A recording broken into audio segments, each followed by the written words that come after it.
Hola y bienvenidos. Yo soy señora Nelson y estoy aquí para ayudarles in your mastery of the Spanish language. So, hit like and subscribe. I don't know why, but it helps. Entonces, por favor, ayúdame.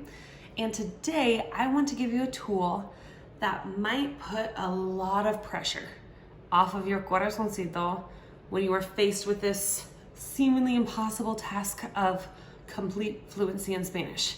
And to quote J.R. Tolkien, he says, little by little, one travels far. The same with acquiring another language. So, my advice to you is poco a poco. What do I mean by that? I'll give you an example. When I used to teach Spanish, I would walk into Spanish 1. Los pobrecitos have their big deer in the headlights eyes of, oh my word, they're going to speak in Spanish, right? And I would use only Spanish, but strategically and intentionally. By that I mean, I'll say, oh, your corazoncito. Okay, y tienen que escuchar, porque les estoy hablando, I'm going to tell you exactly what I want you to hear. If you notice, I said something's in just Spanish, right? Tienes que escuchar. But obviously, we're talking about listening. And I say, porque voy a hablar, I'm going to talk to you. In the same breath, I'm translating what I'm saying. So my pobrecitos are hearing so much Spanish and what is happening, but really, without them knowing, they're understanding a lot. Why am I telling you this story? Because when you think of complete fluency, you think of mastery of the Spanish, you think, I want to learn Spanish.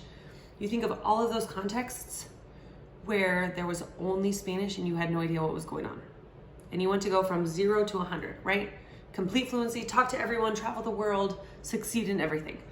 Awesome, but it's gonna take some time. And my guess is right now, you're at 0. Maybe you're immersed yourself in Spanish, but you're watching movies with subtitles in English.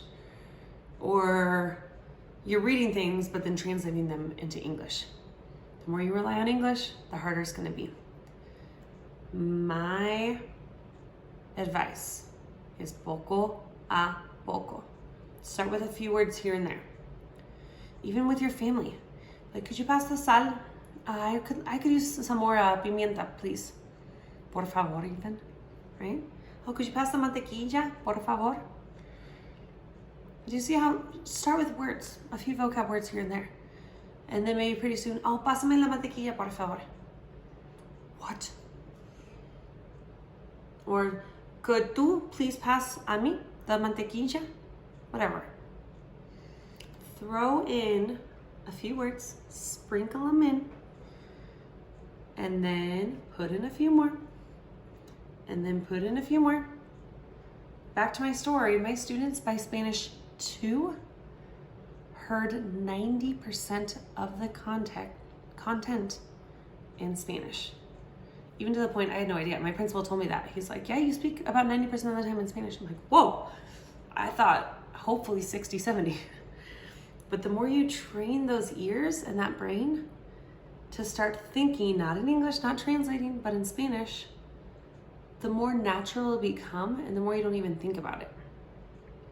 There's words I use, I don't even remember the English word because I'm so accustomed to going to the Spanish word all the time. The more you choose to send your brain to the Spanish route and go down that Spanish road, the easier it's gonna be. Start poco a poco. 1 or 2 words here and there that you use all the time. And then add in a few more, and then add in a few more. Y poco a poco, one travels far. Little by little, one travels far. I'll see you guys next week.